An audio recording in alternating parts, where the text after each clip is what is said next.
ಸೀತಾರಾಮಪುರದಲ್ಲಿ Sharada bus ಇಳಿಯುತ್ತಾಳೆ. Bus ಹೊರಟು ಹೋಗುತ್ತಲೇ ಮಣ್ಣಿನ road ಮೇಲೆ ಶಾರದಾ ನಡೆದುಕೊಳ್ಳುತ್ತಾ, ಈ ಊರಿಗೆ 5 ವರ್ಷದ ಹಿಂದೆ ಬಂದಿದ್ದೆ ಅಷ್ಟೇ. ಈಗ ಇಲ್ಲಿ ನೋಡು, ಈಗ್ಲೇ ಕಾಲಿಟ್ಟೆ, ಅದು ಕೂಡ ನನ್ ಮಗನ ಮದುವೆಗಾಗಿ. ಈ ಊರಲ್ಲಿ ತಮ್ಮನ ವರಸೆಯಾಗುವ ಮಾಧವಯ್ಯ ಇದ್ದಾನೆ, ಅವನಿಗೊಬ್ಳು ಮಗಳು ಕೂಡ ಇದ್ದಾಳೆ. ನನ್ ಮನೆ ಸೊಸೆಯಾಗಿ ಮಾಡು ಅಂತ ಕೇಳೋದಕ್ಕೆ ಹೋಗ್ತಾ ಇದ್ದೀನಿ ಎಂದು ಅಂದುಕೊಳ್ಳುತ್ತಾ ಹೋಗುತ್ತಾ ಇರುವಾಗ ಮಾಧವಯ್ಯ ಎದುರಿಗೆ ಬರುತ್ತಾನೆ. ಶಾರದಳನ್ನು ನೋಡಿ, ಅಮ್ಮ, ನಮ್ಮ ಗಯ್ಯಾಳಿ ಅಕ್ಕ ಇಷ್ಟು ವರ್ಷಕ್ಕೆ ಈ ಊರಿಗೆ ಬಂದಿದ್ದಾಳೆ ಅಂದ್ರೆ ಖಚಿತವಾಗಿ ನನ್ ಮನೆಗೆ ನನ್ ಮಗಳನ್ನ ತನ್ನ ಸೊಸೆಯಾಗಿ ಮನೆಗೆ ಕಳಿಸು ಅಂತ ಕೇಳೋದಕ್ಕೆ ಇರ್ಬೋದು. ನನ್ನನ್ನು ನಮ್ಮ ಅಕ್ಕ ಗುರ್ತು ಹಿಡಿಯೊತ್ತಿಗೆ ನಾನು ಇಲ್ಲಿಂದ ಓಡ್ಬೇಕಾಗಿ ಬರುತ್ತೆ ಎಂದು ಕ್ಷಣ ಕೂಡ ಆಲೋಚಿಸದೆ ಅಲ್ಲಿಂದ ಮನೆಯ ಕಡೆ ಓಡುತ್ತಾನೆ. ಶಾರದಾ ಹಿಂದಿನಿಂದ ನೋಡಿ, ಇವನಿಗೆ ನನ್ ಬಗ್ಗೆ ಬಹಳ ತಿಳಿದಿದೆ ಅನ್ಕೋತೀನಿ, ನಾನ್ ನೋಡಿ ಹಾಗೆ ಓಡ್ತಾ ಇದ್ದಾನೆ. ಆದ್ರೂ ಈಗ ಇವನ್ ಬಗ್ಗೆ ನನಗೆ ಯೋಚನೆ, ನಾನು ನನ್ನ ಮಾಧವಯ್ಯ ತಮ್ಮನ ಮನೆಗೆ ಹೋಗ್ಬೇಕು ಅಂದುಕೊಳ್ಳುತ್ತಾ ಮಾಧವಯ್ಯನ ಮನೆ ಕಡೆಗೆ ನಡೆಯುತ್ತಾ ಇರುತ್ತಾಳೆ. ಮಾಧವಯ್ಯ ಓಡಿಕೊಂಡು ಮನೆಗೆ ಬರುತ್ತಾನೆ. ಅವನ ಹೆಂಡತಿ ಸುಮಿತ್ರಾ ನೋಡಿ, ಏನಾಯ್ತು ರೀ, ಬೀದಿ ನಾಯಿ ಏನಾದ್ರೂ ಹಿಂದೆ ಬಿತ್ತಾ? ಅದಕ್ಕೂ ಹೆಚ್ಚಿಂದು ಸುಮಿತ್ರಾ, ಎಲ್ಲ ಬಿಟ್ಟು ಹುಲಿ ಏನಾದ್ರೂ ಊರ್ ಮೇಲೆ ಬಂತ? ಹುಲಿ, ನಾಯಿ, ಸಿಂಹ ಯಾವ್ದಾದ್ರು ಸರಿ, ಆಕೆ ಬಾಯಿ ಮುಂದೆ ಎಲ್ಲ ಬಾಲ ಮುದುರ್ತವೆ ಸುಮಿತ್ರಾ. ಏನು, ಶಾರದಾತಿಗೆ ಬರ್ತಾ ಇದ್ದಾಳ? ಹೌದು ಸುಮಿತ್ರಾ, ಖಚಿತವಾಗಿ ನಮ್ಮನೆಗೆ ಬರ್ತಾ ಇದ್ದಾಳೆ. ನಮ್ಮ ಮಗಳನ್ನ ತನ್ನ ಮನೆಗೆ ಸೊಸೆಯಾಗಿ ಕಳ್ಸು ಅಂತ ಕೇಳ್ತಾಳೆ. ನಾನು ಇಲ್ಲೇ ಇದ್ರೆ ಏನೋ ಒಂದು ಹೇಳಿ ನನ್ನನ್ನು ಒಪ್ಪಿಸ್ತಾಳೆ. ಶಾರದಳಿಗೆ ಮನೆಗೆ ಬರ್ತಾಳೆ, ನಾನು ಮನೆಯಿಂದ ಹೊರಟು ಹೋಗ್ತೀನಿ, ನೀನೇನೋ ಒಂದು ಹೇಳಿ ಕಳಿಸು. ಸರಿ ಕಣ್ರಿ ಎಂದು ಅನ್ನುತ್ತಾ ಇರುವಾಗಲೇ ಶಾರದಾ ಅಲ್ಲಿಗೆ ಬಂದೇ ಬರ್ತಾಳೆ. ಶಾರದಳನ್ನು ನೋಡಿ ಮಾಧವಯ್ಯ ಮನೆಯ ಹಿತ್ತಲಿನಿಂದ ಹೊರಟು ಹೋಗುತ್ತಾನೆ. ಶಾರದಾ ಬಂದು ಮನೆಯಲ್ಲಿ ಕೂತ್ಕೋತಾಳೆ. ಸುಮಿತ್ರಾ ಟೀ ಕೊಡುತ್ತಾಳೆ. ಹೌದು ಸುಮಿತ್ರಾ, ತಮ್ಮ ಏನು ಇನ್ನೂ ಬಂದಿಲ್ಲ, ಎಲ್ಲಿಗೆ ಹೋದಾಗೆ? ಕೆಲಸದ ಮೇಲೆ ಪಟ್ನಕ್ಕೆ ಹೋಗಿದ್ದಾನೆ ಅದಕ್ಕೆ, ಬರುವಾಗ ರಾತ್ರಿ ಆಗುತ್ತೆ ಅಂತ ಹೇಳಿದ್ರು. ನೀವು ಬರ್ತೀನಿ ಅಂತ ಮೊದಲೇ ಹೇಳಿದ್ರೆ ಅವರು ಮನೆ ಹತ್ರನೇ ಇರ್ತಾ ಇರ್ಬೋದಿತ್ತು. ಸರಿ ಕಣೆ ಸುಮಿತ್ರಾ, ತಮ್ಮನ್ ಜೊತೆ ನಾನು ಫೋನಲ್ಲೇ ಮಾತಾಡ್ತೀನಿ. ಈಗ ನೀನ್ ಇದೆಯಲ್ಲ, ನೀನ್ ಹೇಳು ಸುಮಿತ್ರಾ, ನನ್ ಮಗ ರಮೇಶಂಗೆ ನಿನ್ನ ಮಗಳು ಅಂಜಲಿನ ಕೊಟ್ಟು ಮದುವೆ ಮಾಡೋಣ, ಏನಂತೀಯ? ಅಯ್ಯೋ ಅದಕ್ಕೆ ಎಲ್ಲ ನಿಮ್ಮ ತಮ್ಮನಿಷ್ಟ, ನನ್ಗೇನ್ ಗೊತ್ತು ಹೇಳಿ. ಮನೆ ತನಕ ಬಂದಿದ್ದೀರಿ, ಆದ್ರಿಂದ ಕೋಳಿ ಸಾರಿಂದ ಅನ್ನ ಹಾಕ್ತೀನಿ, ಹೊಟ್ಟೆ ತುಂಬಾ ತಿನ್ಬಿಡಿ, ಹಾಯಾಗಿ ಮಲ್ಕೊಳ್ಳಿ. ಅವರು ಬಂದ ಮೇಲೆ ಅವ್ರ ಜೊತೆ ಮಾತಾಡಿ ಹೋಗಿ. ತಮ್ಮನ್ ಜೊತೆ ನಾನ್ ಮಾತಾಡ್ತೀನಿ ಕಣೆ ಸುಮಿತ್ರಾ, ನೀನ್ ಹೇಳ್ಬಾರ್ದಾ?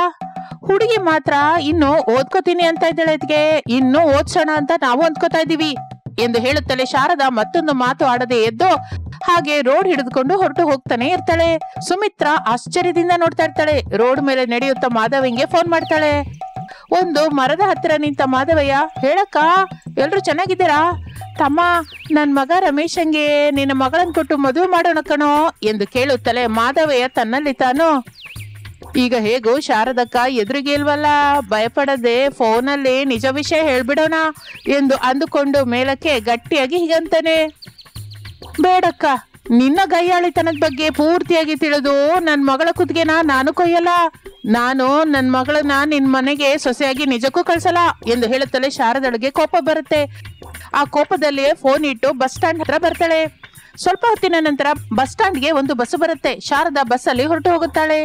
ಇನ್ನು ಸರಿಯಾಗಿ ಅದೇ ಸಮಯದಲ್ಲಿ ಮನೆಯಲ್ಲಿ ಟೀಪಾಯ್ ಮೇಲಿದ್ದ ಸೆಲ್ ಫೋನ್ ಕಡೆಗೆ ತಂದೆ ಪ್ರಸಾದ್ ಮಗ ರಮೇಶ್ ಆಸೆಯಿಂದ ಆತುರತೆಯಿಂದ ನೋಡ್ತಾ ಇರ್ತಾರೆ. ಅಪ್ಪ, ಅಮ್ಮ ಸೀತಾರಾಮಪುರ ಹೋಗಿ 3 ಗಂಟೆ ಆಯ್ತಲ್ಲ, ಇನ್ನು ಗುಡ್ ನ್ಯೂಸ್ ಹೇಳೋದಕ್ಕೆ ಫೋನ್ ಮಾಡಿಲ್ಲ. ನಿನ್ನ ಅತ್ತೆಯವರ ಊರು ಸೀತಾರಾಮಪುರ ಅಲ್ಲ ಅಂತ ಅರ್ಥ ಮಾಡ್ಕೊ ಮಗನೇ. ಹೀಗೆ ತಿಳಿದವರು ಕೂಡ ಮಕ್ಕಳನ್ನ ಕೊಡದೇ ಇದ್ರೆ ನಾನು ಹೇಗೆ ಮದುವೆ ಆಗುತ್ತೆ ಅಪ್ಪ? ನಿನ್ನಮ್ಮನ ಗಯ್ಯಾಳಿತನ ತಿಳಿದ ಯಾರು ನಮ್ಮನೆಗೆ ಅವರ ಮಗಳನ್ನ ಸೊಸೆಯಾಗಿ ಕಳಿಸಲ್ಲ ಕಣೋ. ನಿಮ್ಮಮ್ಮನ ಗಯ್ಯಾಳಿತನ ಅಷ್ಟು ಪವರ್ಫುಲ್ ಮತ್ತೆ ಎಂದು ಅವರಿಬ್ಬರು ಮಾತನಾಡಿಕೊಳ್ಳುತ್ತಾ ಇರುವಾಗ ಶಾರದಾ ಪೆಚ್ಚು ಮುಖ ಹಾಕಿಕೊಂಡು ಮನೆಗೆ ಬರುತ್ತಾಳೆ. ಶಾರದಳನ್ನು ಹಾಗೆ ನೋಡುತ್ತಲೇ ತಂದೆ ಮಗ ಇಬ್ಬರಿಗೂ ವಿಷಯ ಅರ್ಥವಾಯಿತು. ಮೌನವಾಗಿ ಹಾಗೆ ಇದ್ದು ಬಿಡುತ್ತಾರೆ. ಹಾಗೆ ದಿನಗಳು ಕಳೆಯುತ್ತಾ ಇರುತ್ತದೆ. ತಿಳಿದವರು ಯಾರು ರಮೇಶನಿಗೆ ಮಗಳನ್ನು ಕೊಡಲು ಇಷ್ಟಪಡುವುದಿಲ್ಲ. ಅದರಿಂದ ಶಾರದಾ ಪ್ರಸಾದರು ತಮ್ಮ ಮಗನಿಗೆ ಮದುವೆ ಆಗುತ್ತಿಲ್ಲ ಅಂತ ದುಃಖ ಪಡ್ತಾ ಇರ್ತಾರೆ. ರಮೇಶು, ನೀನು ದುಃಖ ಪಡ್ಬೇಡೋ, ನಿನ್ಗೆ ಹೇಗಾದ್ರೂ ನಾನು ಮದುವೆ ಮಾಡ್ತೀನಿ. ನಿನ್ ಬಗ್ಗೆ ತಿಳಿದವ್ರು ಯಾರು ನಮ್ಮನೆಗೆ ಸೊಸೆನ್ ಕೊಡಲ್ಲ. ತಿಳಿದವರು ಊರಿನೊಳಗೆ ಬಂದು ತಿಳ್ಕೊಂಡು ನಮ್ಮನೆಗೆ ಬರ್ದನೆ ಹೊರಟೋಗ್ತಾರೆ. ಹೇಗೆ ಶಾರದಾ, ಹೇಗೆ ನೀನು ಮಗಂಗೆ ಮದುವೆ ಮಾಡ್ಬೇಕು ಅನ್ಕೋತಾ ಇದೀಯಾ ಎಂದು ಪ್ರಸಾದ್ ಕೇಳುತ್ತಾ ಇದ್ದಾರೆ. ಮನೆ ಕೆಲಸದವಳು ಸಾವಿತ್ರಿ ಬಿಸಿ ಬಿಸಿಯಾಗಿ ಟೀ ತಂದು ಅವರೆಲ್ಲರಿಗೂ ಕೊಡುತ್ತಾಳೆ. ಸಾವಿತ್ರಿಯನ್ನು ನೋಡಿದ ಶಾರದಾಳಿಗೆ ಅವಳಿಗೆ ಮದುವೆಗೆ ಬಂದ ಮಗಳು ಇದ್ದಾಳೆ ಎನ್ನುವ ವಿಷಯ ತಿಳಿಯುತ್ತದೆ. ಆ ದಿನ ಸಾಯಂಕಾಲ ಮಣ್ಣಿನ ಮನೆಯಲ್ಲಿ ವಾಸವಾಗುತ್ತಿರುವ ಸಾವಿತ್ರಿಯ ಹತ್ತಿರಕ್ಕೆ ಶಾರದಾ ಬರುತ್ತಾಳೆ. ಅವರ ಜೊತೆ ರಮೇಶನ ಮದುವೆ ಬಗ್ಗೆ ಹೇಳುತ್ತಾಳೆ. ಸಾವಿತ್ರಿ ಮಗಳು ಅನಾಮಿಕಾ ಕೂಡ ಆ ಮಾತೆಲ್ಲ ಕೇಳುತ್ತಾಳೆ. ಒಂದು ಪೈಸಾ ವರದಕ್ಷಿಣೆ ತಗೊಳ್ಳಲ್ಲ ಸಾವಿತ್ರಿ, ನಿನ್ ಮಗಳು ಅನಾಮಿಕಳನ್ನ ನಮ್ಮನೆ ಸೊಸೆಯಾಗಿ ಕಳಿಸ್ಬಿಡು ಸಾಕು. ನಾನು ನಿನ್ನ ಮಗಳನ್ನ ಹೂವಿನಲ್ಲಿಟ್ಟು ನೋಡ್ಕೋತೀನಿ. ತಪ್ಪಾಗಿ ಅಂದ್ಕೋಬಿಡಿ ಅಮ್ಮನವ್ರೆ, ನಿಮ್ಮ ಬಾಯಿ ಬಗ್ಗೆ ನನಗೆ ತುಂಬಾ ಗೊತ್ತು ರೀ. ವರದಕ್ಷಿಣೆ ಬೇಡ ಅಂತ ಹೇಳಿದ್ರು ಅಂತ ನಮ್ಮ ಮಗಳ ಕುತ್ತಿಗೆನ ನಾನು ಕೊಯ್ಯಲ್ಲ ಅಮ್ಮ ಎಂದು ಹೇಳುತ್ತಾ ಇರುವಾಗ ಮಧ್ಯದಲ್ಲಿ ಅನಾಮಿಕಾ ಸೇರಿಕೊಂಡು ಹೀಗಂತಾಳೆ, ನಾನು ನಿಮ್ ಮಗನ್ನ ಮದುವೆ ಮಾಡ್ಕೋತೀನಿ, ಏರ್ಪಾಟು ಮಾಡ್ಕೊಳ್ಳಿ ಎಂದು ಹೇಳುತ್ತಾಳೆ. ಶಾರದಾ ಸಂತೋಷದಿಂದ ಹೊರಟು ಹೋಗುತ್ತಾಳೆ. ಅನಾಮಿಕಾ ತನ್ನ ತಾಯಿ ತಂದೆಗೆ ಪರಿಸ್ಥಿತಿ ವಿವರಿಸಿ ಹೇಳುತ್ತಾಳೆ. ಇನ್ನು ಕನ್ಯಾದಾನ ನಡೆಯುತ್ತದೆ. ಅನಾಮಿಕಾ ಅತ್ತೆ ಮನೆಗೆ ಬರುತ್ತಾಳೆ. ಮನೆ ಕೆಲಸದವಳು ನೀನಿದ್ದೀಯಾ, ಆದ್ದರಿಂದ ಇನ್ನು ಮೇಲಿಂದ ನಿಮ್ಮಮ್ಮ ಬರಲ್ಲ, ಎಲ್ಲ ಕೆಲಸನೂ ನೀನೇ ಮಾಡಬೇಕು. ಇನ್ನೊಂದು ವಿಷಯ, ನಾಳೆ ಮಗಳು ಹಾಸ್ಟೆಲ್ ಇಂದ ಮನೆಗೆ ಬರ್ತಾಳೆ. ಅವಳಿಗೆ ಇಷ್ಟವಾದ್ದೆಲ್ಲ ಮಾಡು ಅಂತ ಹೇಳ್ತಾಳೆ. ನೀನು ಮಗಳು ಹೇಳಿದ್ದೆಲ್ಲ ಮಾಡ್ತಾ ಇರ್ಬೇಕು. ನಾವು ಕೊಟ್ಟಿದ್ದೆ ತಿನ್ಬೇಕು. ಮೈ ಮೇಲೆ ಜಾಗ್ರತೆ. ನಮ್ಗೆ ಗೊತ್ತಿಲ್ದೆ ಏನಾದ್ರೂ ಮಾಡ್ದೆ ಅಂದ್ರೆ ಹಲ್ಲು ಊದ್ರು ಹೋಗುತ್ತೆ. ಹಾಗೆ ಅತ್ತೆ ಎಂದು ಹೇಳಿ ಅನಾಮಿಕಾ ಆ ಮನೆಯಲ್ಲಿ ಎದ್ದಾಗಿನಿಂದ ತಿರುಗಿ ಮಲಗಿಕೊಳ್ಳುವವರೆಗೂ ಕೆಲಸ ಮಾಡುತ್ತಲೇ ಇರುತ್ತಾಳೆ. ಮಾವ ಪ್ರಸಾದನಿಗೆ ಅನಾಮಿಕಳ ಪರಿಸ್ಥಿತಿ ನೋಡಿದರೆ ಪಾಪವೆನಿಸುತ್ತದೆ. ಆದರೆ ಏನು ಮಾಡಲಾರದ ಪರಿಸ್ಥಿತಿ. ಶಾರದಾ ಮಗಳು ಮಾಲಿನಿ ಮನೆಗೆ ಬರುತ್ತಾಳೆ. ಅವಳಿಗೆ ಇಷ್ಟವಾದ ಅಡುಗೆಯನ್ನು ಹತ್ತಿರ ನಿಂತು ಕೂಡ ಮಾಡಿಸಿಕೊಳ್ಳುತ್ತಾಳೆ. ಶಾರದಾ ಮಾಲಿನಿ ಬೇಕು ಅಂತ ಅನಾಮಿಕಳನ್ನು ಡೈನಿಂಗ್ ಟೇಬಲ್ ಹತ್ತಿರವೇ ನಿಲ್ಲಿಸಿಕೊಂಡು ಅನಾಮಿಕಳಿಗೆ ತೋರಿಸಿಕೊಂಡು ತಿಂತಾ ಇರ್ತಾರೆ. ಹೀಗೆ ದಿನಗಳು ಕಳೆಯುತ್ತಾ ಇರುತ್ತದೆ. ಸ್ವಲ್ಪ ದಿನಕ್ಕೆ ಅನಾಮಿಕಾ ಗರ್ಭವತಿಯಾಗುತ್ತಾಳೆ. ಆ ವಿಷಯ ತಿಳಿದು ರಮೇಶ್ ಪ್ರಸಾದ್ ಇಬ್ಬರು ಸಂತೋಷ ಪಡುತ್ತಾ ಸ್ವೀಟ್ ಹಂಚುತ್ತಾರೆ. ಶಾರದಾ ಮಾಲಿನಿ ಮಾತ್ರ ಸ್ವಲ್ಪವೂ ಕರುಣೆ ದಯೆ ಪಾಪವೆನಿಸದೆ ಗರ್ಭವತಿ ಅಂತ ಕೂಡ ನೋಡದೆ ಮನೆ ಕೆಲಸ ಅಡ್ಗೆ ಕೆಲಸ ಎಲ್ಲ ಕೆಲಸವನ್ನು ಅನಾಮಿಕಳ ಹತ್ರನೇ ಮಾಡಿಸ್ತಾ ಇರ್ತಾರೆ. ಶಾರದಾ ಸೊಸೆ ಡೆಲಿವರಿಗೆ ಬಂದಿದ್ದಾಳೆ. ಈಗಲಾದ್ರೂ ಮನೆಯಲ್ಲಿ ಕೆಲಸದವಳನ್ನ ಇಟ್ಕೊಳ್ಳೋಣ ಶಾರದಾ. ಬೇಡ ಕಣ್ರಿ, ಸೊಸೆ ಬಗ್ಗೆ ನಾನು ಮಾಲಿನಿ ಇದ್ದೀವಲ್ಲ, ನಾವು ನೋಡ್ಕೋತೀವಿ. ನೀವು ಮಗ ನಿಮ್ ಕೆಲ್ಸನ ನೀವು ನೋಡ್ಕೊಂಡ್ರೆ ಸಾಕು, ಇನ್ನು ನೀವು ಕೆಲ್ಸಕ್ಕೆ ಹೋಗಿ. ಅದೆಲ್ಲ ಶಾರದಾ, ದುಡ್ಡಿಗೆ ಕೆಲಸದವಳನ್ನು ಇಟ್ಕೊಳ್ಳಲಿಕ್ಕೆ ಆಸೆ ಇಲ್ದೇ ಇದ್ರೆ ಸಾವಿತ್ರಿ ತಂಗಿಯಮ್ಮನ್ನ ಕರ್ಸು. ಮಗಳು ಮಾಡಬೇಕಾದ ಕೆಲ್ಸನ ಸಾವಿತ್ರಿ ಮಾಡ್ತಾಳೆ. ನನ್ ಮಾತನ್ನ ಕೇಳು ಶಾರದಾ. ಗರ್ಭವತಿ ಸೊಸೆನ ಹೀಗೆ ಕಷ್ಟ ಕೊಡೋದು ಅಷ್ಟು ಒಳ್ಳೇದಲ್ಲ. ನಂಗೆ ಏನ್ ಮಾಡ್ಬೇಕು ತುಂಬಾ ಚೆನ್ನಾಗ್ ಗೊತ್ತು ರೀ. ಶಾರದಾ, ನಾನು ಹೇಳೋದು ಸ್ವಲ್ಪ ಕೇಳು. ಮೊದಲು ಇಲ್ಲಿಂದ ಹೋಗಿ. ನೀವು ನನಗೆ ಕೋಪ ತರಿಸ್ಬೇಡಿ. ನನ್ಗೇನಾದ್ರೂ ಕೋಪ ಬಂದ್ರೆ ಗರ್ಭವತಿ ಸೊಸೆ ಪರಿಸ್ಥಿತಿ ಇನ್ನು ದಾರುಣವಾಗಿರುತ್ತೆ. ಅಮ್ಮ ಮಾಲಿನಿ, ನೀನು ನಾಳೆ ಮದುವೆ ಮಾಡ್ಕೊಂಡು ಇನ್ನೊಂದು ಮನೆಗೆ ಸೊಸೆಯಾಗಿ ಹೋಗಬೇಕಾದ ಹುಡುಗಿ. ಅಲ್ಲಿ ನಿನಗೆ ನಿನ್ನಂತಹ ನಾದಿನಿ ಇದ್ರೆ ಏನಮ್ಮ ಪರಿಸ್ಥಿತಿ ಎಂದು ಕೇಳುತ್ತಲೇ ಶಾರದಾ ಕೋಪದಿಂದ ಹೀಗಂತಾಳೆ, ನನ್ ಮಗಳನ್ನ ಕಷ್ಟ ಕೊಟ್ರೆ ನಾನು ಹಾಗೆ ಸುಮ್ನೆ ಇರ್ತೀನಾ ಹೇಳಿ? ಮತ್ತೆ ಈಗ ಸೊಸೆ ಅನಾಮಿಕಾ ಸುಮ್ನಿದ್ದಾಳೆ ಅಂದ್ರೆ ಅವರು ಬಡವರು ಅಂತಾನೆ ಅಲ್ವಾ ಶಾರದಾ? ಹೌದು ರೀ, ನನ್ನ ಗಯ್ಯಾಳಿತನದಿಂದ ನನ್ನ ಮಗಂಗೆ ಮದುವೆ ಆಗ್ತಾ ಇಲ್ಲ ಅಂತ ನಾನು ಅರ್ಥ ಮಾಡ್ಕೊಂಡೆ. ವರದಕ್ಷಿಣೆ ತಗೊಳ್ಳದೆ ಮನೆ ಕೆಲಸದವಳ ಮಗಳನ್ನು ನನ್ನ ಸೊಸೆಯಾಗಿ ಮಾಡ್ಕೊಂಡೆ. ಹಾಗೆ ಅವನಿಗೆ ಹೆಂಡತಿಯಾಗಿರ್ತಾಳೆ, ಈ ಕಡೆ ನನಗೆ ಸೊಸೆಯಾಗಿರ್ತಾಳೆ, ಜೊತೆಗೆ ಮನೆ ಕೆಲಸಕ್ಕೆ ಕೆಲಸದವಳಾಗಿ ಕೂಡ ಕೆಲ್ಸಕ್ಕೆ ಬರ್ತಾಳೆ ಅಂತ ಹೀಗೆ 3 ವಿಧದಿಂದ ಅನಾಮಿಕಳನ್ನ ಉಪಯೋಗಿಸಬಹುದು ಅಂತ ನಾನು ಮದುವೆ ಮಾಡಿದೆ. ನೋಡು ಶಾರದಾ, ಇನ್ನು ನಿನ್ನಲ್ಲಿ ಬದಲಾವಣೆ ಬರುತ್ತೆ ಅಂತ ನನಗೆ ಅನ್ನಿಸ್ತಾ ಇಲ್ಲ ಎಂದು ಹೇಳಿ ಅಲ್ಲಿಂದ ಕೋಪದಿಂದ ಹೊರಟು ಹೋಗುತ್ತಾನೆ ಪ್ರಸಾದ್. ಏಯ್ ಅನಾಮಿಕಾ, ನಮ್ ಹುಡುಗಿ ಹೇಳಿದ ಹಾಗೆ ಎಲ್ಲ ತರದ ಅಡುಗೆ ಮಾಡಿದ್ಯಲ್ಲ? ಮಾಡ್ಬಿಟ್ಟಿದೀನಿ ಅತ್ತೆ. ಇನ್ನೇನಕ್ಕೆ ತಡ, ಎಲ್ಲ ತಗೊಂಡ್ ಬಂದು ಆ ಡೈನಿಂಗ್ ಟೇಬಲ್ ಮೇಲೆ ತಂದಿಡು. ಏನಾದ್ರೂ ತಪ್ಪು ನಡೆದ್ರು, ಕೆಳಗೆ ಬಿದ್ರು, ಈ ದಿನ ಏನಾದ್ರೂ ನನ್ನ ಕೈಯಲ್ಲಿ ನಿನ್ನ ಸಾವು ತಪ್ಪಲ್ಲ. ಬಸ್ರಿ ಅಂತ ಕೂಡ ನೋಡಲ್ಲ, ಜಾಗ್ರತೆಯಾಗಿ ತಗೊಂಡ್ಬಂದು ಇಡು. ಹಾಗೆ ಅತ್ತೆ, ಈಗ್ಲೇ ಎಲ್ಲ ಅಡಿಗೆನ ಇಟ್ಬಿಡ್ತೀನಿ ಅತ್ತೆ ಎಂದು ಹೇಳಿ ಗರ್ಭವತಿ ಅನಾಮಿಕಾ ಅತಿ ಜಾಗ್ರತೆಯಿಂದ ಎಲ್ಲ ತರದ ಅಡಿಗೆಯನ್ನು ತಂದು ಅಲ್ಲೇ ಇರುವ ಡೈನಿಂಗ್ ಟೇಬಲ್ ಮೇಲೆ ಇಡ್ತಾಳೆ. ಶಾರದಾ ಮಾಲಿನಿ ಕೂತ್ಕೊಂಡು ತಿಂತಾ ಇರ್ತಾರೆ. ಏಯ್ ಅನಾಮಿಕಾ, ನಾನು ತಿನ್ನುವಾಗ ನೀನು ಹೇಗಿರ್ಬೇಕು ಹೇಳಿದ್ದೀನಲ್ಲ? ಹೇಳಿದ್ದೀರಾ ಅತ್ತೆ, ಮತ್ತೆ ಶುರು ಮಾಡು ಎಂದು ಶಾರದಾ ಹೇಳುತ್ತಲೇ ಗರ್ಭವತಿ ಅನಾಮಿಕಾ ಒಂದು ಪಾತ್ರೆ ಹಿಡಿದುಕೊಂಡು ದೀನವಾಗಿ ನಿಂತ್ಕೋತಾಳೆ. ಶಾರದಾ ಮಾಲಿನಿ ಇಬ್ಬರು ರುಚಿಕರವಾದ ಅಡುಗೆಯನ್ನ ತಿಂತಾ ಇರ್ತಾರೆ. ಸೊಸೆ, ಈ ಚಿಕನ್ ಯಾವ್ದ್ರಿಂದ ಮಾಡಿದೆ? ಭಲೆ ರುಚಿಯಾಗಿದೆ. ಹೌದು ಅದಕ್ಕೆ, ಚಿಕನ್ ತುಂಬಾ ಟೇಸ್ಟಿಯಾಗಿದೆ. ನಿನಗೆ ತಿನ್ಬೇಕು ಅಂತಿದ್ಯಾ? ಇಲ್ಲ ಮಾಲಿನಿ, ನನಗೇನು ತಿನ್ಬೇಕು ಅಂತಿಲ್ಲ. ಆದ್ರೆ ಅತ್ತೆ. ಹೇಳು ಏನು? ಅತ್ತೆ, ಹೀಗೆ ಹೆಚ್ಚು ಹೊತ್ತು ನಿಲ್ಲಲಾರ್ದೆ ಹೋಗ್ತಾ ಇದ್ದೀನಿ. ನನ್ನ ಕಾಲು ಎಳಿತಾ ಇದೆ. ಸ್ವಲ್ಪ ಹೊತ್ತು ನನ್ ಮೇಲೆ ಕರುಣೆ ತೋರಿಸಿಯತ್ತೆ.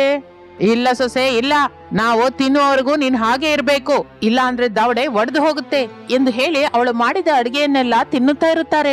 ಪಾಪ ಗರ್ಭವತಿ ಬಡ ಸೊಸೆ ಅನಾಮಿಕಾ ದುಃಖ ಪಡುತ್ತಾ ಇರುತ್ತಾಳೆ. ಸ್ವಲ್ಪ ಸಮಯದ ನಂತರ ನೋವು ಶುರುವಾಗುತ್ತದೆ. ಹಾಸ್ಪಿಟಲ್ಗೆ ಕರ್ಕೊಂಡು ಹೋಗ್ತಾರೆ.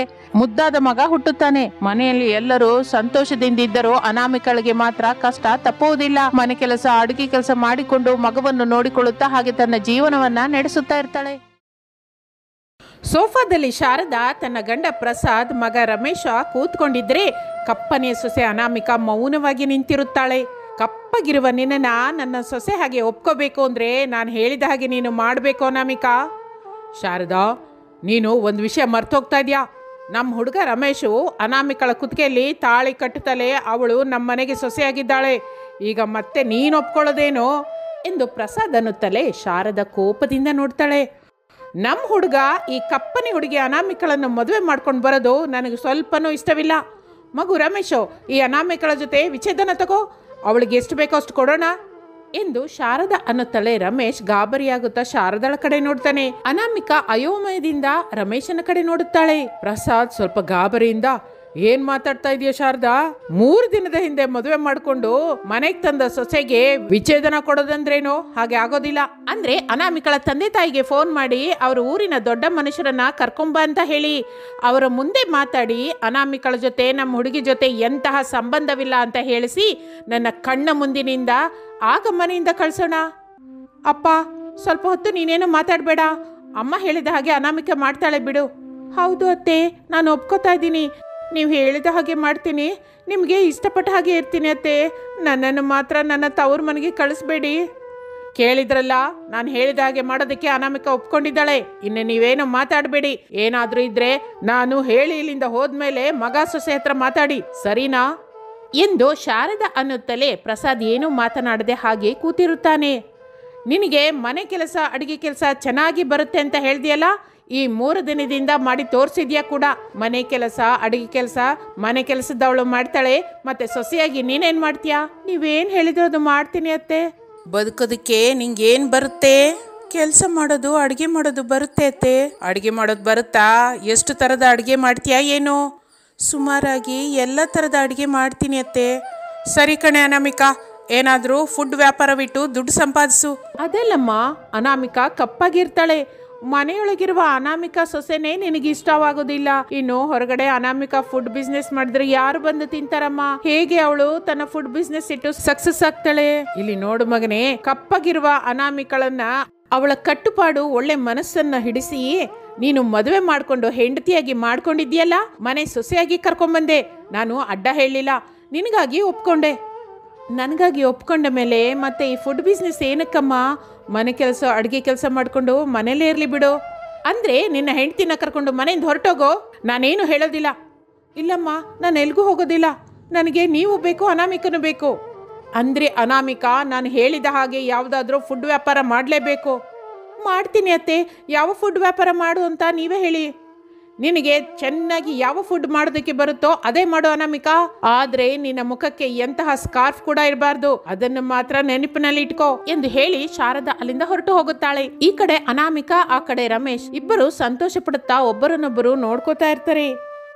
ಅಮ್ಮ ಅಪ್ರಯತ್ನವಾಗಿಯೇ, అయిಷ್ಟವಾಗಿಯೇ ನಿನ್ನನ್ನ ಸೊಸೆ ಎಂದ್ಲು. ನೀನು ಸೊಸೆಯಾಗಿ ಅವಳಿಗೆ ಹಿಡಿಸಿದ್ಯಾ. ಆದ್ರೆ ಎಲ್ಲೋ ಒಂದು ಕಡೆ ಅಮ್ಮನಲ್ಲಿ ಯಾವುದೋ ಒಂದು ತಿಳಿಯದ ದುಃಖವಿದೆ. ಆ ದುಃಖ ಏನು ಅಂತ ತಿಳ್ಕೋಬೇಕು ನಾವು.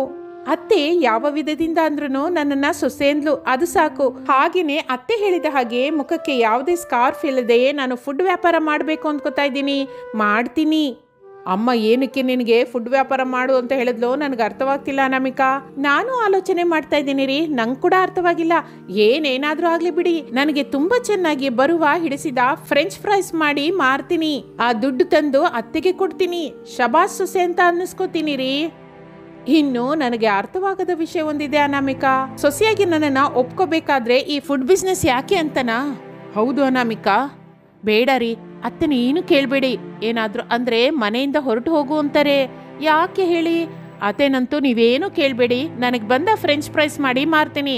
ಇಲ್ಲ ಅಂದರೆ ನಾವು ಮಾವೇನ ಹತ್ರ ವಿಷಯ ಹೇಳೋಣ, ಅವರು ನಮಗೆಷ್ಟೋ ಸಪೋರ್ಟಿವ್ ಆಗಿದ್ದಾರೆ. ಸರಿ ಅನಾಮಿಕಾ, ಹೋಗಿ ಅಪ್ಪಂಗೆ ಹೇಳಿ ನಿನ್ನ ಬಿಸ್ನೆಸ್ಸನ್ನು ಶುರು ಮಾಡಬಹುದು ಬಾ ಎಂದು ಇಬ್ಬರು ಹಾಲ್ನಿಂದ ಶಾರದಳ ಬೆಡ್ರೂಮ್ ಹತ್ರ ಬರ್ತಾರೆ. ಅಲ್ಲಿ ಶಾರದಾ ಪ್ರಸಾದರು ಮಾತಾಡ್ಕೋತಾ ಇರ್ತಾರೆ. ಅವರ ಮಾತುಗಳು ಇವರಿಗೆ ಕೇಳಿಸುತ್ತಾ ಇರುತ್ತೆ. ಶಾರದಾ, ನಿನ್ನ ಸೊಸೆ ಕಪ್ಪಾಗಿರೋದು ಹಿಡಿಸ್ಲಿಲ್ವಾ ಏನು? ಕಪ್ಪು ಅನ್ನೋದು ಬಣ್ಣ ಮಾತ್ರನೇ ರೀ. ನನಗೆ ಅನಾಮಿಕಳ ಮನಸ್ಸು, ಮಾಡುವ ಅಡಿಗೆ, ಮನೆ ಕೆಲಸ ಎಲ್ಲ ಹಿಡಿಸಿದೆ. ಆದರೆ ಕೊನೆಯಲ್ಲಿ ಹೇಳಿದ ಮಾತು ಮಾತ್ರ ಹಿಡಿಸ್ಲಿಲ್ಲ. ಸೊಸೆ ಕೊನೆಯಲ್ಲಿ ಹೇಳಿದ ಮಾತು ಹಿಡಿಸ್ಲಿಲ್ವಾ? ಏನು ಮಾತು ಹೇಳಿದ್ಲು? ನಿನಗೇನು ಮಾತು ಹಿಡಿಸ್ಲಿಲ್ಲ ಶಾರದಾ? ಅದೇ ರೀ, ಅನಾಮಿಕಾ ಕಪ್ಪಾಗಿರೋದ್ರಿಂದ ಅವಳ ತಾಯಿ ತಂದೆಯರು ಸೊಸೈಟಿಗೆ ಭಯಪಟ್ಟು ಹೊರಗೆ ಕರ್ಕೊಂಡು ಹೋದ ಪ್ರತಿ ಸಲ ಮುಖಕ್ಕೆ ಸ್ಕಾರ್ಫ್ ಕಟ್ಟಿ ಕರ್ಕೊಂಡು ಹೋಗ್ತಾ ಇದ್ರು ಅಂತ ಹೇಳಿದ್ಲು. ಅಂದ್ರೆ ತನ್ನ ಮಗಳು ಕಪ್ಪಾಗಿದ್ದಾಳೆ ಅಂತ ಹೊರಗೆ ತಿಳಿದ್ರೆ ಹಂಗಿಸ್ತಾರೆ ಅಂತ ಅವರ ತಂದೆ ತಾಯಿ ಆಲೋಚನೆ ಮಾಡಿದ್ರು. ಈಗ ನಮ್ಮ ಮಗ ಕೂಡ ಅವಳು ಕಪ್ಪಾಗಿರ್ತಾಳೆ, ಹೊರಗಡೆ ಬಿಸ್ನೆಸ್ ಹೇಗೆ ಮಾಡ್ತಾಳೆ ಅಂತ ಕೇಳ್ತಾ ಇದ್ದಾನಲ್ವಾ. ಅವಳು ಕಪ್ಪಾಗಿದ್ರು ಖಚಿತವಾಗಿ ಬಿಸ್ನೆಸ್ ಮಾಡ್ತಾಳೆ ಅಂತ ನೀವು ಅಂದ್ಕೊಂಡ ಹಾಗೆ ದುಡ್ಡು ಸಂಪಾದಿಸಿ ಮಾಡ್ತಾಳೆ ಅಂತ ಹೇಳಲಾರ್ದೆ ಹೋಗ್ತಾ ಇದ್ದಾನೆ ಎಂದು ಅನ್ನುತ್ತಾ ಇರುವ ಮಾತುಗಳು ಆ ರೂಮಿನ ಬಾಗಿಲ ಹತ್ತಿರವಿರುವ ರಮೇಶ್ ಅನಾಮಿಕರು ಕೇಳುತ್ತಾರೆ. ಆಗ ರಮೇಶ್ ಮೌನವಾಗಿ ತಲೆ ತಗ್ಗಿಸುತ್ತಾನೆ. ಶಾರದಾ ಪ್ರಸಾದರು ಮತ್ತೆ ಮಾತಾಡಿಕೊಳ್ಳೋದಕ್ಕೆ ಶುರು ಮಾಡ್ತಾರೆ. ಯಾಕೆ ಶಾರದಾ ಸೊಸೆನ ಫುಡ್ ಬಿಸ್ನೆಸ್ ಮಾಡು ಅಂತ ಹೇಳ್ತಾ ಇದೆಯಾ? ಯಾಕೆ ಅಂದರೆ ಶಾರದಾ ಕಪ್ಪನೆ ಹುಡುಗಿನ ಸೊಸೆಯಾಗಿ ತಂದು ಮನೆಯಲ್ಲೇ ಇಟ್ಕೊಂಡಿದ್ದಾಳೆ, ಹೊರಗೆ ಕರ್ಕೊಂಬರ್ತಾ ಇಲ್ಲ ಅಂತ ನನಗೆ ಹಂಗಿಸ್ತಾರೆ ಅಂತ ಭಯಪಟ್ಟಲ್ಲ ರೀ. ಪಗಿದ್ರು ಅವಳಿಗೆ ಕೂಡ 4 ಜನರ ಮಧ್ಯೆ ಸ್ವೇಚ್ಛೆಯಾಗಿ ಬದುಕೋದಕ್ಕೆ ಅವಕಾಶವಿದೆ ಅಂತ ಹೇಳಿ ನಾನು ಈ ಪ್ರಯತ್ನ ಮಾಡ್ತಾ ಇದ್ದೀನಿ. ನಾನು ಒಂದು ಕಡೆ ಇದ್ದು ಅವಳಿಗೆ ಸಹಾಯವಾಗಿರ್ತೀನಿ ಎಂದು ಹೇಳುತ್ತಾ ಇರುವಾಗ ಬಾಗಿಲ ಹತ್ತಿರವಿರುವ ಅನಾಮಿಕಾ ರಮೇಶರ ಕಣ್ಣಿನಿಂದ ನೀರು ಹರಿತಾ ಇರುತ್ತೆ. ಏನು ಅಂದ್ರೆ, ನಾವು ನಮ್ಮ ಅತ್ತೆನ ತಪ್ಪಾಗಿ ಅರ್ಥ ಮಾಡ್ಕೊಂಡು, ಅತ್ತೆ ನನ್ನನ್ನ ಅಮ್ಮನ ಹಾಗೆ ಅರ್ಥ ಮಾಡ್ಕೊಂಡು ನನಗೆ ಧೈರ್ಯ ತರುವ ಪ್ರಯತ್ನ ಮಾಡ್ತಾ ಇದ್ದಾಳೆ. ಹೌದು ಅನಾಮಿಕಾ, ಅಮ್ಮ ಎಲ್ಲರಿಗೂ ಅಮ್ಮನೇ. ಅಮ್ಮ ಇಷ್ಟೆಲ್ಲ ಆಲೋಚನೆ ಮಾಡ್ತಾಳೆ ಅಂತ ನಾನು ಅಂದ್ಕೊಂಡಿರ್ಲಿಲ್ಲ. ಈಗ ಅರ್ಥವಾಯ್ತಲ್ಲ. ಈಗ ನೀವು ಅತ್ತೆಗೆ ಏನು ಅನ್ಬೇಡಿ. ಮಾವಯ್ಯಂಗೆ ಕೂಡ ಈಗಲೇ ವಿಷಯ ಅರ್ಥವಾಗಿದ್ರಿಂದ ನಾವು ಮಾವಯ್ಯನ ಹತ್ರ ಮಾಮೂಲಾಗಿ ಇರಬೇಕು ಎಂದು ಮಾತನಾಡಿಕೊಂಡು ಅಲ್ಲಿಂದ ಹೊರಟು ಹೋಗುತ್ತಾರೆ. ಮಾರನೇ ದಿನ ಕಪ್ಪನೆ ಸೊಸೆ ಅನಾಮಿಕಾ ಅತ್ತೆ ಶಾರದಳ ಹತ್ತಿರ ಆಶೀರ್ವಾದ ತೆಗೆದುಕೊಳ್ಳುತ್ತಾರೆ. ನನಗೆ ಆಶೀರ್ವಾದಿಸಿ ಅತ್ತೆ, ನಾನು ಈ ದಿನದಿಂದ ಫ್ರೆಂಚ್ ಫ್ರೈಸ್ ಮಾಡ್ತಾ ಇದ್ದೀನಿ. ನಿನಗೆ ವಿಜಯ ಬರಬೇಕು ಸೊಸೆ, ನಾನು ಕೂಡ ಬರ್ತಾ ಇದ್ದೀನಲ್ಲ, ಬಾ ಎಂದು ಹೇಳುತ್ತಲೇ ಕಪ್ಪನೆ ಅನಾಮಿಕಾ ಶಾರದಳ ಜೊತೆ ಸೇರಿ ಮನೆ ಹತ್ತಿರದಿಂದ ಹೊರಟು ಒಂದು ಮರದ ಕೆಳಗೆ ಇಟ್ಟುಕೊಂಡ ಫ್ರೆಂಚ್ ಫ್ರೈಸ್ ವ್ಯಾಪಾರದ ಹತ್ರ ಬರ್ತಾಳೆ. ಫ್ರೆಂಚ್ ಫ್ರೈಸ್ ತಯಾರು ಮಾರ್ತಾ ಇರ್ತಾಳೆ. ದಾರಿಯಲ್ಲಿ ಹೋಗ್ತಾ ಇರುವವರು ಕಪ್ಪಗಿರುವ ಅನಾಮಿಕಳನ್ನು ನೋಡುತ್ತಾರೆ.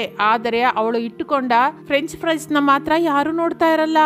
ಆದ್ರೆ ಯಾರು ಬೈಕನ್ನ ಕಾರನ್ನ ನಿಲ್ಲಿಸ್ತಾ ಇರಲಿಲ್ಲ, ಯಾರು ಆ ಗಾಡಿ ಹತ್ರ ಬರ್ತಾ ಇರಲಿಲ್ಲ. ಇದನ್ನೆಲ್ಲ ನೋಡುತ್ತಾ ಅತ್ತೆ ಶಾರದಾ ಬಹಳ ದುಃಖ ಪಡ್ತಾ ಇರ್ತಾಳೆ. ಸಾಯಂಕಾಲವಾಗುವ ಹೊತ್ತಿಗೆ ಕಪ್ಪನೆ ಸೊಸೆ ಅನಾಮಿಕಾ 1 ಪ್ಲೇಟ್ ಫ್ರೆಂಚ್ ಫ್ರೈಸ್ ಕೂಡ ಮಾರಲಾರದೆ ಹೋಗ್ತಾಳೆ. ದಿಗಿಲಿನಿಂದ ಆ ಗಾಡಿ ಹತ್ರನೇ ನಿಂತಿರ್ತಾಳೆ. ಅದನ್ನು ನೋಡಿದ ಮೇಲೆ ಶಾರದಾ ಅನಾಮಿಕಳ ಹತ್ತಿರಕ್ಕೆ ಬಂದು ಹೀಗಂತಾಳೆ, ದುಃಖ ಪಡಬೇಡ ಸೊಸೆ, ಕಪ್ಪಾಗಿರೋದ್ರಿಂದ ನಿನ್ನ ಹತ್ರ ತಗೊಳ್ತಾ ಇಲ್ಲ ಅಂತ ದುಃಖ ಪಡಬೇಡ. ಹೇಗೆ ಮಾಡಿದರೆ ನಿನ್ನ ಹತ್ರ ಎಲ್ಲರೂ ನೀನು ಮಾಡ್ತಾ ಇರೋ ಫ್ರೆಂಚ್ ಫ್ರೈಸ್ ತಿಂತಾರೋ ಆಲೋಚಿಸು, ಆಗಲಿ ನೀನು ಸಕ್ಸಸ್ ಆದ ಹಾಗೆ ಸೊಸೆ. ಸರಿಯತ್ತೆ ಎಂದು ಅನಾಮಿಕಾ ಹೇಳಿ ಆಲೋಚನೆ ಮಾಡಲಿಕ್ಕೆ ಶುರು ಮಾಡ್ತಾಳೆ. ದುಃಖದಿಂದ ಆ ದಿನ ಮನೆಗೆ ಬರುತ್ತಾಳೆ ಅನಾಮಿಕಾ. ಆ ದಿನ ರಾತ್ರಿ ಶಾರದಾ ಬೆಡ್ರೂಮಲ್ಲಿ ಶಾರದಾ ಪ್ರಸಾದ್ ಇಬ್ಬರು ಮಾತಾಡ್ಕೋತಾ ಇರ್ತಾರೆ. ಏನಾಯ್ತು ಶಾರದಾ, ಹುಡುಗಿ ವ್ಯಾಪಾರ ಈ ದಿನ ಚೆನ್ನಾಗಿ ನಡೆದ ಹಾಗೇನಾ? ಸೊಸೆ ಕಪ್ಪಾಗಿರೋದ್ರಿಂದ ಯಾರು ಕೂಡ ಅವಳ ಹತ್ರ ಫ್ರೆಂಚ್ ಫ್ರೈಸ್ ತಗೋತಾ ಇಲ್ಲ. ಅದರಿಂದ ಆಕೆ ದುಃಖ ಪಡ್ತಾ ಇದ್ದಿದ್ದರಿಂದ ನಾನೇ ಸಮಾಧಾನಿಸ್ದೆ.